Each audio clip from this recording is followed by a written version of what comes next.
Hello friend, welcome to my YouTube channel tech की खुशी। तो फ्रेंड, आज हम इस वीडियो में देखने वाले हैं हेनरी फ्योल के द्वारा बताए गए 14 मैनेजमेंट प्रिंसिपल, या फिर आप क्या बोल सकते हैं जो हमारा प्रिंसिपल ऑफ मैनेजमेंट है। यहाँ पे एक मैनेजर को डिसीजन लेने के लिए कौन कौन सी गाइडलाइंस है। तो फ्रेंड, विदाउट वेस्टिंग टाइम हम स्टार्ट कर लेते हैं।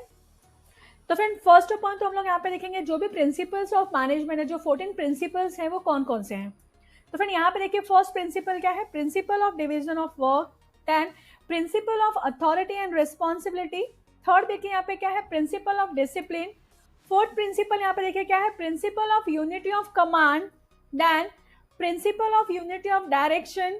नेक्स्ट प्रिंसिपल यहाँ पे देखिए क्या है, principle of subordination of individual interest to organizational interest. Then principle of centralization. Next यहाँ पे देखिए क्या है, principle of remuneration. Next principle of scalar chain. Then principle of order. Next यहाँ पे देखिए क्या है, principle of equity. Next principle यहाँ पे देखिए क्या है, of stability of tenure. 13 principle यहाँ पे देखिए क्या है, principle of initiative. And last कौन सा, principle of split the crops. इसको आप टीम वर्क भी बोल सकते हो।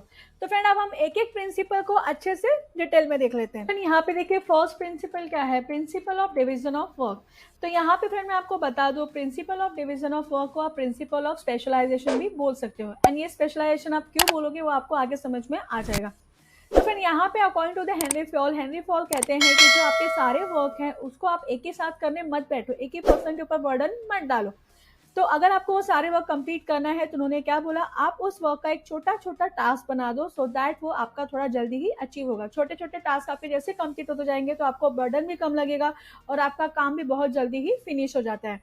देन आपने क्या किया, उस वर्क को आपने स्मॉल टास्क तो बना दिया। देन एक और चीज इंपॉर्टेंट है, आप ये टास्क किसको डेलीगेट करने वाले हो, आप ये टास्क किसको देने वाले हो कंप्लीट करने के लिए। तो उन चीज़ों के लिए आपको जस्ट देखना है, आप कैसे देखने वाले हो, उनका क्वालिफिकेशन कैसा है, उनका एक्सपीरियंस कैसा है, उनका स्किल एंड नॉलेज कैसा है। लाइक जो पर्सन ज़्यादा क्वालिफाइड है या फिर जिसको एक्सपीरियंस है उस पर्टिकुलर टास्क में, आप उन्हीं को डेलीगेट करोगे। तो उसके वजह से क्या होगा, आपका जो जो काम है या फिर आपका जो टास्क है वो हो सकता है टाइम के पहले या फिर टाइम पे ही कंप्लीट हो, instead of taking a too much time. तो आई होप आपको यहाँ पे ये चीजें क्लियर है। तो इसलिए आप यहाँ पे क्या बोल सकते हो, this will leads to improve efficiency of the employ in completing the job. और ये क्यों होगा, बिकॉज आपने क्या किया, पहली बात तो उसको स्मॉलर टास्क बना दिया एंड ये टास्क आपने उसको असाइन किया जो पर्सन क्या है उसमें स्पेशलाइज है, जिसकी उसमें क्या है एक्सपर्टीज है, जिसको वो स्किल पता है। ना कि आपने उसको वो स्किल सीखने के लिए टाइम दे दिया, तो अल्टीमेटली वो सीख तो लेगा बट वो उस टास्क को कंप्लीट करने के लिए उसको थोड़ा सा टाइम जाएगा। तो ये सारी चीजें हैं। तो आई होप आपको यहाँ पे फर्स्ट प्रिंसिपल क्लियर है। फर्स्ट प्रिंसिपल यहाँ पे देखिए क्या है, मैं फिर से रिपीट कर देती हूँ, डिवीजन ऑफ वर्क। तो according to the Henri Fayol उन्होंने क्या बोला है, आप एंटायर वर्क को एक ही साथ करने मत बैठो, आप उसका क्या करो, एक छोटा सा टास्क बना के सबके साथ क्या करो, डेलीगेट करो। बट डेलीगेट करने का टाइम आपको देखना है उस पर्सन की क्वालिफिकेशंस क्या है, उसके एक्सपीरियंस क्या है, उसका स्किल एंड नॉलेज क्या है, लाइक वो किस में स्पेशलाइजेशन है, सो दैट आपका टास्क इजिली क्या होगा, कंप्लीट हो जाएगा। फ्रेंड, आई होप आपको यहाँ पे फर्स्ट प्रिंसिपल क्लियर है। अब हम सेकंड प्रिंसिपल देख लेते हैं। फ्रेंड, यहाँ पे देखिए जो सेकंड प्रिंसिपल है वो क्या है, principle of authority and responsibility. तो फ्रेंड, फर्स्ट ऑफ ऑल तो मैं आपको बता दूं कि अथॉरिटी इट मीन्स क्या होता है। अथॉरिटी मतलब क्या होता है कि आपके पास राइट है डिसीजन को लेने का। अब यहाँ पे आप क्या बोल सकते हो कि लाइक डेफिनेटली अगर आप क्या हो, मैनेजर हो, तो मैनेजर अगर अपने सबॉर्डिनेट को कोई वर्क दे रहा है तो उसकी ये भी रिस्पॉन्सिबिलिटी है कि उसको देखना है कि सबॉर्डिनेट उस वर्क को कब तक कंप्लीट कर रहा है, विद इन अ टाइम कर रहा है कि नहीं कर रहा। और इन सम सिचुएशन अगर सबॉर्डिनेट उस काम को प्रॉपर नहीं कर रहा है तो वो उसको पनिश भी कर सकता है। ये अथॉरिटी किसके पास होती है, मैनेजर के पास। दैन ये जो अथॉरिटी है वो कहाँ से आती है, authority always come with the responsibility. Manager के पास वो रिस्पॉन्सिबिलिटी है तभी तो उसको अथॉरिटी मिली है। इवन आप बोल सकते हो कि as a manager level, manager के पास भी कुछ वर्क होगा तो वो मैनेजर की भी रिस्पॉन्सिबिलिटी है कि वो उसको कैसे कंप्लीट करेगा, उसको कंप्लीट करना ही चाहिए। तो फ्रेंड, आई होप आपको यहाँ पे ये चीजें क्लियर है। अब हम अलग से अथॉरिटी एंड रिस्पॉन्सिबिलिटी देख लेते हैं। तो फ्रेंड, फर्स्ट आप यहाँ पे क्या बोल सकते हो, अथॉरिटी इट मीन्स क्या होता है, authority refers to the power of getting things done through the other. यहाँ पे आप क्या बोल सकते हो, आपके पास वो पावर है, आपके पास वो राइट्स है कि आप डिसीजन ले सकते हो या फिर किसी को भी आप काम करने के लिए कह सकते हो। ये क्या होती है, हमारी अथॉरिटी। बट अगर आप रिस्पॉन्सिबिलिटी में जाओगे तो यहाँ पे क्या होता है, responsibility is the consequence of the authority, it refers to the duty to get the work done. यहाँ पे मैंने किसी को ऑर्डर दिया, किसी को बोला कि आपको ये काम करना है। रिस्पॉन्सिबिलिटी में मतलब वो पर्सन ने अच्छे से उस ऑर्डर को सुना और उस काम को टाइम पे करके दिया, तो वो क्या होती है, अथॉरिटी एंड रिस्पॉन्सिबिलिटी। तो फ्रेंड आई होप आपको यहाँ पे सेकंड प्रिंसिपल क्लियर है। अब हम थर्ड प्रिंसिपल देख लेते हैं। तो फ्रेंड नेक्स्ट यहाँ पे देखिए क्या है, प्रिंसिपल ऑफ डिसिप्लिन। तो फ्रेंड यहाँ पे मैं आपको बताना चाहूंगी जो प्रिंसिपल ऑफ डिसिप्लिन है वो ओनली ऑर्गेनाइजेशन में ही नहीं, इवन आपके लाइफ में भी डिसिप्लिन बहुत ही इंपॉर्टेंट रोल प्ले करता है। यहाँ पे आप क्या बोल सकते हो, principal of discipline, it means यहाँ पे आप सिंपल से एग्जाम्पल के थ्रू समझ सकते हो कि लाइक जो भी, अगर आपका जो भी मैनेजर है, अगर मैनेजर ने आपको कोई भी वर्क दिया है तो उस वर्क को आपको अच्छे से समझना चाहिए और उनके रिस्पेक्ट भी करना चाहिए। इवन आप क्या बोल सकते हो कि लाइक अगर आपका डिसिप्लिन नहीं है तो अल्टीमेटली जो भी आपको अचीव करना है, जो आपकी ऑर्गेनाइजेशन है, वो अच्छे से नहीं चल सकती। इसलिए हम लोग क्या बोल सकते हैं, discipline is the most essential thing in the organization. Then discipline होगा तो आपको जो भी गोल अचीव करना है वो आप अच्छे से अचीव कर सकते हो, ऑर्गेनाइजेशन के आपको प्रॉफिट भी मिल सकता है। फॉर एग्जाम्पल फ्रेंड यहाँ पे आप क्या बोल सकते हो, following code of conduct, rules and regulation of the employees contract. Employees के कॉन्ट्रैक्ट्स में जो भी कोड ऑफ कंडक्ट है, जो भी रूल्स एंड रेगुलेशंस है, एम्प्लॉइज को उसको फॉलो करना चाहिए। देन आप क्या बोल सकते हो, clear and fair agreement among subordinate and superior. जो भी एग्रीमेंट होगा वो लाइक सबॉर्डिनेट एंड सुपीरियर दोनों के लिए क्लियर एंड फेयर होना चाहिए। ऐसा नहीं कि लाइक किसी एक के हित में आपने कर दिया। देन आप क्या बोल सकते हो, meeting commitment at all level. Even ये जो डिसिप्लिन है ओनली सबॉर्डिनेट के थ्रू नहीं, इवन सुपीरियर को भी होना चाहिए। सुपीरियर ने अगर किसी मीटिंग का कमिटमेंट किया है तो एटलीस्ट वो ऑन टाइम होना चाहिए, उसका कुछ प्रॉपर आउटपुट भी आना चाहिए। देन आप क्या बोल सकते हो, अगर कुछ ऐसी चीजें हैं तो वहां पे जो सुपीरियर है वो क्या कर सकता है, पेनाल्टी भी चार्ज कर सकता है, किससे, सबऑर्डिनेट से। तो फ्रेंड आई होप आपको यहाँ पे प्रिंसिपल ऑफ डिसिप्लिन क्लियर है। इन शॉर्ट आप क्या बोल सकते हो कि हर एक ऑर्गेनाइजेशन में एवरीवेयर डिसिप्लिन क्या है, मोस्ट इफेक्टिव चीज है। एंड आप क्या बोल सकते हो, good discipline is the result of effective leadership. इसलिए डिसिप्लिन क्या है, मोस्ट इंपॉर्टेंट चीज है। तो आई होप आपको ये प्रिंसिपल क्लियर है।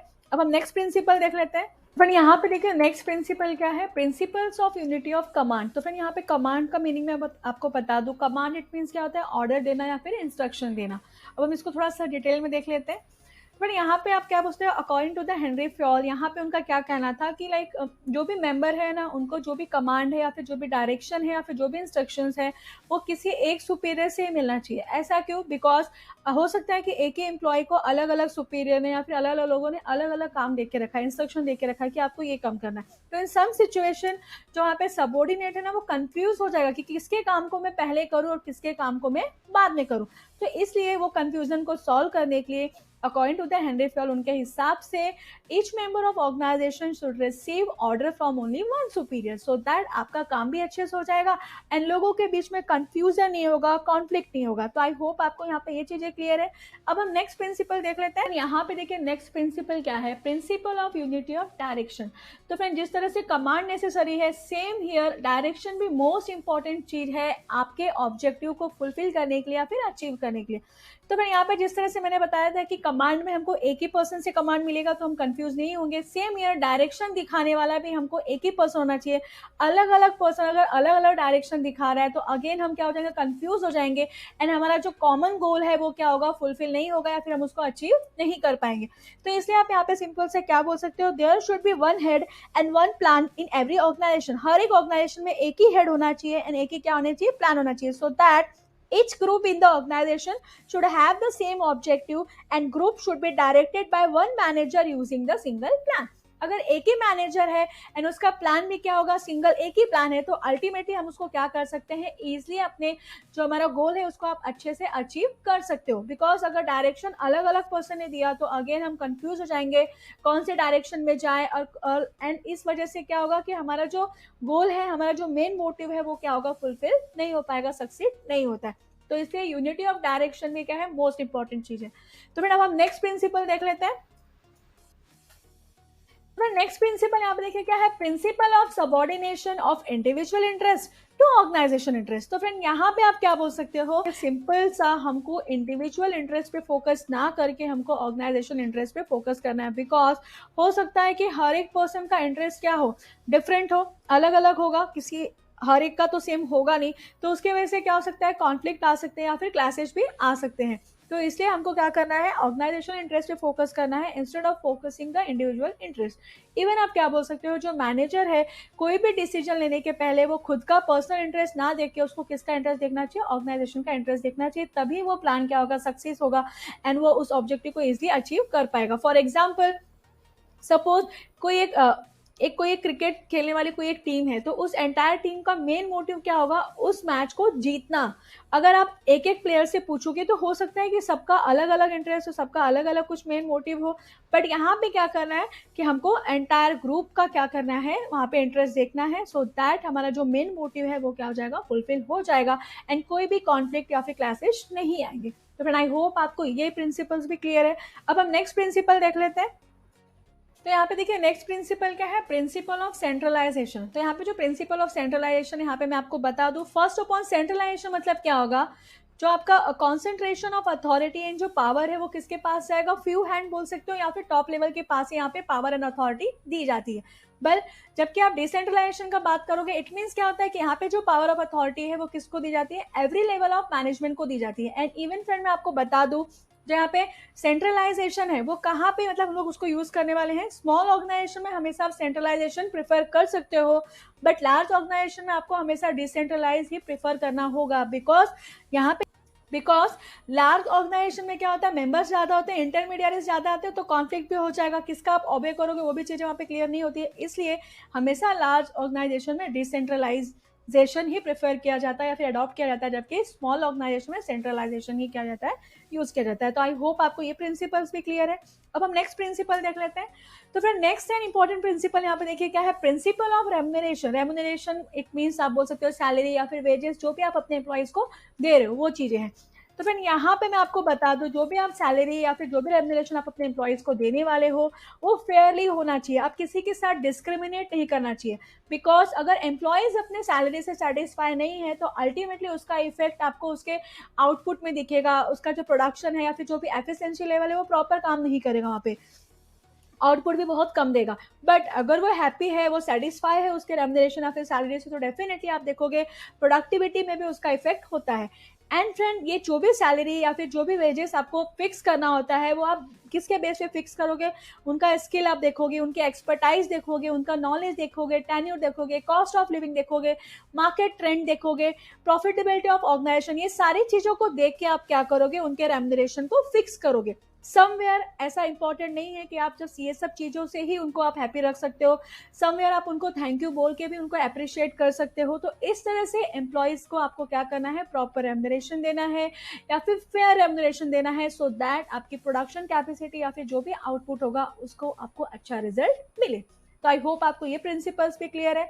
अब हम नेक्स्ट देख लेते हैं। नेक्स्ट प्रिंसिपल यहाँ पे देखिए क्या है, प्रिंसिपल ऑफ स्केलर चेन। तो फ्रेंड यहाँ पे मैं आपको बता दूं, स्केलर चेन इट मीन्स क्या होता है, फर्स्ट ऑफ ऑल तो आप ये समझ के रखो, यहाँ पे आप क्या बोल सकते हो, superior ranking from top management to the lowest rank.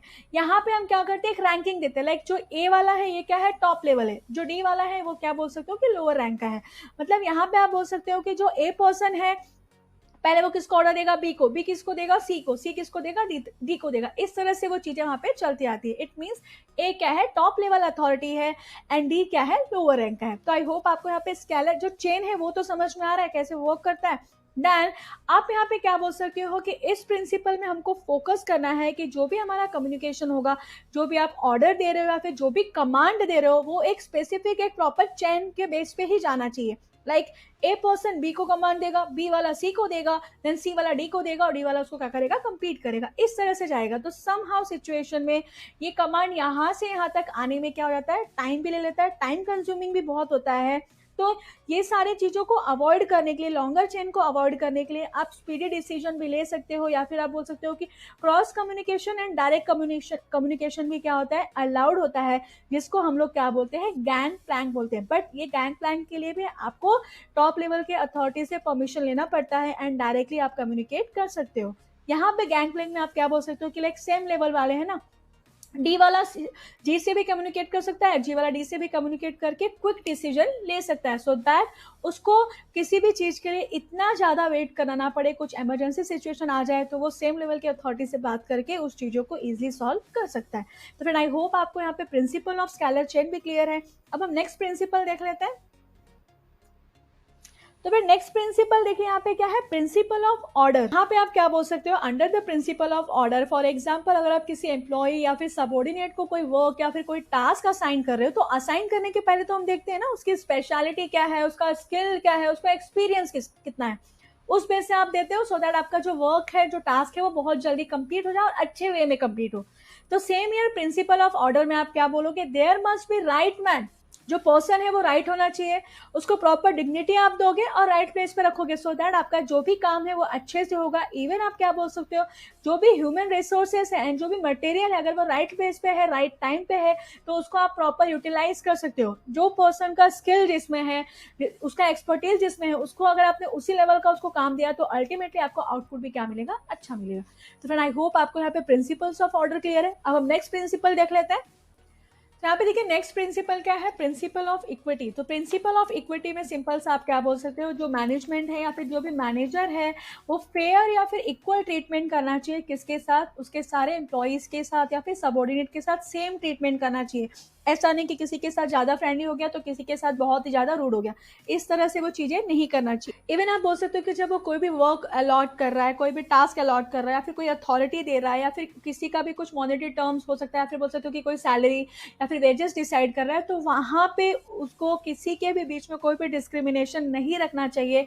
Even वहां पे उनको देखना चाहिए कि कौन सा पर्सन को कौन सा स्किल या फिर कौन सा वर्क अलॉट करना चाहिए, और उसको उस हिसाब से क्या करना चाहिए, रेम्युनरेशन या फिर सैलरी प्रोवाइड करना चाहिए, सो दैट लोगों के बीच में डिस्क्रिमिनेशन नहीं होगा एंड लोग क्या करेंगे, हैप्पीली आपके वर्क को कंप्लीट भी करेंगे। तो ये क्या है, प्रिंसिपल ऑफ इक्विटी। आपको, आई होप आपको ये चीजें क्लियर है। अब हम नेक्स्ट देख लेते हैं।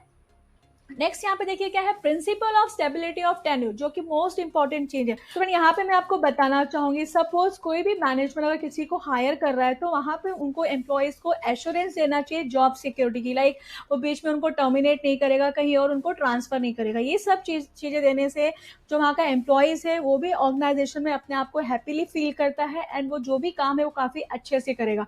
अदरवाइज आपने उसको जॉब सिक्योरिटी नहीं दिया, तो एक तो वो डर डर के काम करेगा, या फिर वो सोच सकता है कि ठीक है अच्छा नहीं किया तो निकाल देंगे, 2 या 3 महीने के लिए काम करना है, तो जस्ट वो अपनी सैलरी लेगा और वहां से निकल जाएगा, उसको अपना समझ के काम नहीं करेगा। तो इसलिए स्टेबिलिटी बहुत ही इंपॉर्टेंट चीज है यहाँ पे। तो आई होप आपको यहाँ पे प्रिंसिपल ऑफ स्टेबिलिटी ऑफ टेन्यूर्स भी क्लियर है। अब हम नेक्स्ट प्रिंसिपल देख लेते हैं। तो मैंने यहाँ पे देखिए नेक्स्ट प्रिंसिपल क्या है, प्रिंसिपल ऑफ इनिशिएटिव। यहाँ पे मैं सबसे पहले तो आपको इनिशिएटिव का मीनिंग बताना चाहूंगी। इनिशिएटिव मीन्स क्या होगा, doing something without being asked to do, मतलब आप कुछ ऐसी चीजें कर रहे हो जो आपसे कहा भी नहीं गया, फिर भी आपने किया। अभी इसको आप गलत वे में मत लो, मतलब कुछ आपको ऐसा करना है जो आपके ऑर्गेनाइजेशन के लिए भी क्या हो, अच्छा हो, ऐसा नहीं कि कुछ आपने रॉन्ग डिसीजन ले लिया। तो ये क्या होता है हमारा इनिशिएटिव, इसको हम इनिशिएटिव बोलते हैं। तो यहाँ पे आप सिंपल से क्या बोल सकते हो कि जो भी मैनेजमेंट है या फिर जो भी मैनेजर है, उसको अपने एम्प्लॉयज को फ्रीडम देना चाहिए। Freedom in terms of thinking, like वो कुछ सोच सके, कुछ नए आइडिया लेके आए, कुछ इनिशिएटिव प्लान्स लेके आए, जिसकी वजह से कभी कभी क्या होता है कि वहाँ पे जो मैनेजमेंट है या फिर मैनेजर है, जब उनके एम्प्लॉयज ये सारे प्लान्स लेके आ रहे हैं, तो वो उनको सुने भी, उनको समझे भी। हो सकता है कि एक आधा प्लान, कुछ ऐसे प्लान या फिर कुछ आइडिया ऐसे भी हो जो उनके ऑर्गेनाइजेशन के लिए वाकई में काफी अच्छी हो और बहुत अच्छा लॉन्ग टर्म के लिए बेनिफिट भी हो सकता है। तो इसलिए यहाँ पे आप क्या बोल सकते हो कि लाइक अंडर दिस प्रिंसिपल यहाँ पे एम्प्लॉयज को फ्रीडम देना चाहिए, सो दैट वो इनिशिएटिव आइडियाज और कुछ न्यू इनोवेटिव चीजें लेके आए जो कंपनी के लिए क्या हो, बेनिफिटेड हो। तो फ्रेंड आई होप आपको यहाँ पे प्रिंसिपल ऑफ इनिशिएटिव भी क्लियर है। अब हम नेक्स्ट प्रिंसिपल देख लेते हैं। नेक्स्ट प्रिंसिपल यहाँ पे देखिए क्या है, principle of spread the crops, या फिर आप इसको क्या बोल सकते हो, टीम वर्क भी बोल सकते हो। तो यहाँ पे आप क्या बोल सकते हो, अकॉर्डिंग टू द हेनरी फ्लॉल, उनके हिसाब से टीम वर्क भी क्या है, बहुत ही इंपॉर्टेंट चीज है। किसी भी ऑर्गेनाइजेशन का अगर आपको सक्सेस देखना है तो उसके लिए टीम तो बहुत ही इंपॉर्टेंट चीज है। जैसा कि फ्रेंड मैंने आपको स्टार्टिंग में भी बताया, आपका जो भी वर्क है, अगर आपने उस वर्क को छोटे छोटे टास्क में डिवाइड कर लिया है एंड लोगों को अलॉट कर दिया, तो हो सकता है कि वो वर्क आपका काम के पहले कंप्लीट हो जाए और काफी अच्छे से कंप्लीट हो। तो इसीलिए किसी भी ऑर्गेनाइजेशन को या फिर कंपनी को अगर आपको सक्सेस पे लेके जाना है, तो team work is the most important thing. तो फ्रेंड ये क्या था, principle of spread the crops, या फिर आप इसको टीम वर्क भी बोल सकते हो। तो फ्रेंड आई होप आपको यहाँ पे हेनरी फ्लॉन्स के जो भी 14 प्रिंसिपल थे, वो सारे प्रिंसिपल आपको यहाँ पे अच्छे से समझ में आ गया होगा। एंड फ्रेंड मैं आपको बता दूं, आपके एग्जाम में ये 14 प्रिंसिपल में से आपको क्वेश्चन पूछता ही पूछता है। तो फ्रेंड प्लीज आप इसको अच्छे से प्रिपेयर एंड समझ के ले लीजिए।